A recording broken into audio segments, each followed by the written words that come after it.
दीर्घ 16 वर्ष पर आज पड़ुछि विरल गोविंद द्वादशी बुड़। यह अवसर में शताधिक सेवायत साधुसंथ मठ महंतों सहित श्रद्धालु माने पुरी महोदधि बुड़ पकाई। अज्ञानकृत पाप को नाश करने अजणात होइथिबा पाप को नाश करने आज दिन में महोदधि बुड़ पकाइबा परंपरा रही। तेज दीर्घ वर्ष पर यह विरल जोग पड़ुथिबारु प्रबल भक्तों समागम को दृष्टि रखी पुरी जिला एवं पुलिस प्रशासन व्यापक व्यवस्था करा। तेज श्रीमंदिर सम्मुखें आध्यात्मिक परिवेश रे एक विशाल पदयात्रा रे साधु सन्थ मठाधीश माने भक्त श्रद्धालु श्रीमंदिर सेवायत एवं विभिन्न संगठन सदस्य माने बाहरी बेलाभूमि जाई पवित्र दिन में बुड़ पकाई। बॉलीवुड अभिनेता सब्यसाची मध्य पवित्र गोविंद द्वादशी रे सामिल होई बेस खुशी प्रकट करिसेंती।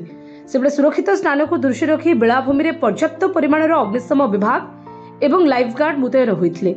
आगामी दिन में हेबाकु थिबा गोविंद द्वादशी रे किभଳି अधिकरू अधिक भक्त माने सामिल होई परिबे सेनी प्रयास कराजिबो बोली कहिसेंती छत्तीसा निजोग महानायक। ब्यूरो रिपोर्ट जे न्यूज।